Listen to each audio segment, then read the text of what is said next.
Hello student, good morning. I am Pushpa Sharma from Ram Narayan Lal Girls Inter College. Today I am going to teach you the Tribute composed by Sir Thomas Carew. In this poem, the poet Thomas Carew describes about physical beauty and the spiritual beauty.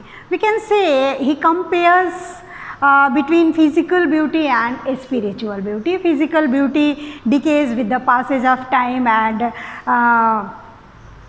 spiritual beauty is immortal, we can say.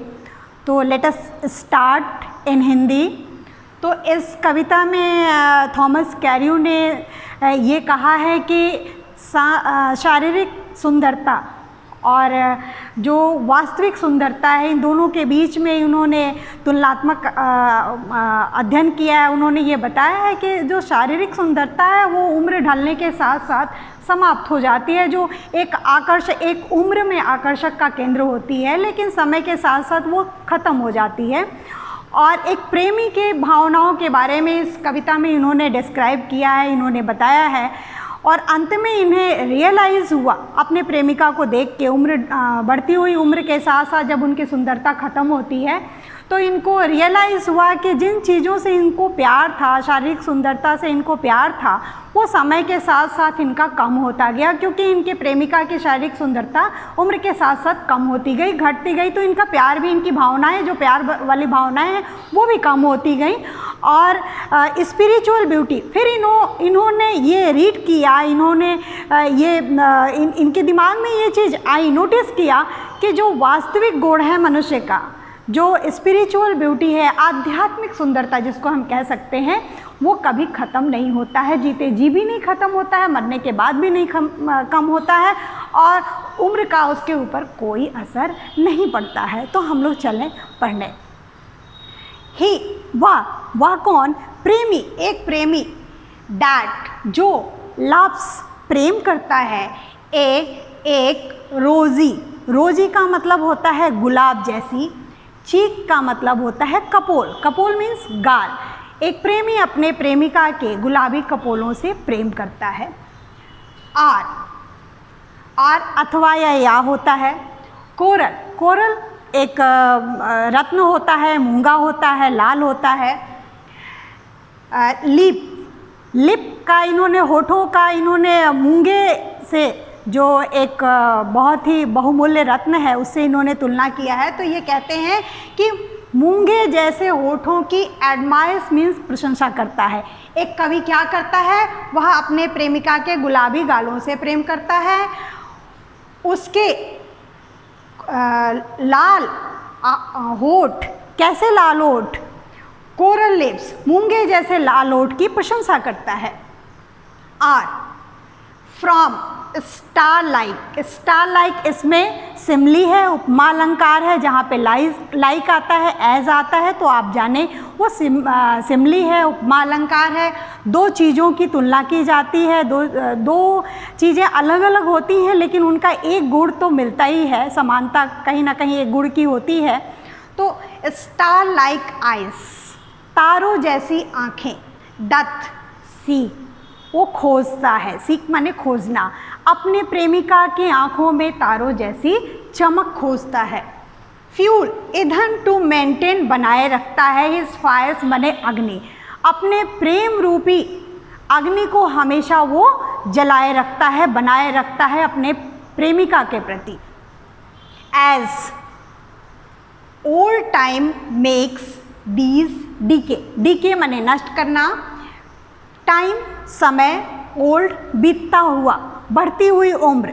भूतकाल, जो पीछे छूटता जा रहा है, लेकिन बीतता हुआ समय क्या, ढलती हुई उम्र क्या करती है, इन चीज़ों को नष्ट कर देती है. ना वो गुलाबी कपोल रह जाते हैं, ना मूंगे जैसे लाल होठ रह जाते हैं, और न ही आँखों में वो तारों जैसी चमक रह जाती है.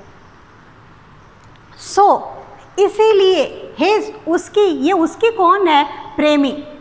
फ्लेम्स, जो ज्वाला होती है, लपट होती है, प्रेम रूपी जो लपट होती है, जो भावना उसकी है अपने प्रेमिका के प्रति, मस्ट, अवश्य चाहिए. वेस्ट, नष्ट होना, समाप्त होना, अवे, वेस्ट अवे, नष्ट हो जाता है।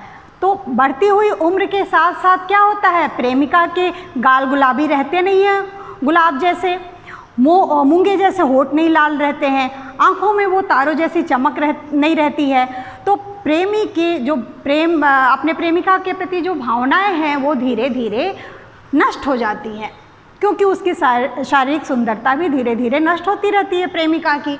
बट अब इन पंक्तियों में हम लोग देखें कि इसमें शारीरिक सुंदरता की प्रशंसा किया है सर थॉमस कैरियो ने, शारीरिक सुंदरता की प्रशंसा किया है, जो कि समय के साथ साथ उम्र बढ़ती हुई उम्र के साथ साथ नष्ट हो जाता है।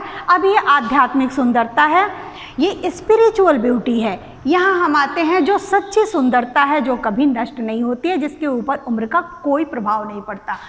बट ए स्मूथ, लेकिन एक सा रहने वाला, एंड स्टेडफास्ट माइंड, और दृढ़ मस्तिष्क वाला। एक सा रहने वाला व्यक्ति, दृढ़ मस्तिष्क, माइंड मीन्स मस्तिष्क, स्टेडफास्ट माइंड, दृढ़ मस्तिष्क वाला व्यक्ति, जेंटल थॉट, सभ्य विचारधारा वाला व्यक्ति, एंड काम मीन्स शांत, डिजायर्स माने इच्छाओं वाला व्यक्ति, जिसके अंदर ये सारे गुण हैं।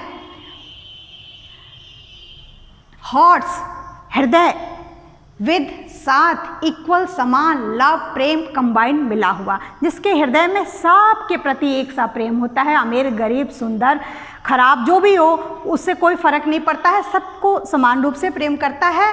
किंडल नेवर डाइंग फायर्स, ये ऐसी अग्नि है जो नेवर डाइंग फायर्स, जो कभी भी नष्ट नहीं होती है। ये भावना, ये गुण कभी भी नष्ट नहीं होता है। वेयर, जहाँ पर, दीज आर नॉट, ये नहीं है, क्या चीज़ नहीं है, स्मूथनेस नहीं है, स्टेडफास्ट माइंड नहीं है, जेंटल थॉट नहीं है, काम डिजायर्स नहीं है, और हर्ट्स विद इक्वल लव, सबके लिए समान रूप से प्रेम मिला हुआ है, सबके लिए उसके हृदय में समान रूप से प्रेम मिला हुआ है। ये गुण, ये क्वालिटी जिसके अंदर नहीं है, डीज आर नॉट, ये उन्हीं के लिए डीज लगाया गया है। आई डेस्पाइज, कवि कहते हैं कि मैं नफरत करता हूँ, किससे, इन शारीरिक सुंदरता से जो समय के साथ साथ नष्ट हो जाती है। किससे, लवली चीक्स, सुंदर प्यारे प्यारे गुलाब जैसे गालों से, लिप्स, मूंगे जैसे होठों से, एंड आइज, और तारों जैसी चमक वाली आँखों से, जो कि एवरलास्टिंग नहीं है, जो कि समय के साथ साथ समाप्त हो जाती हैं, जो अस्थायी हैं। ऐसी चीज़ों से क्या प्रेम करना। Thank you.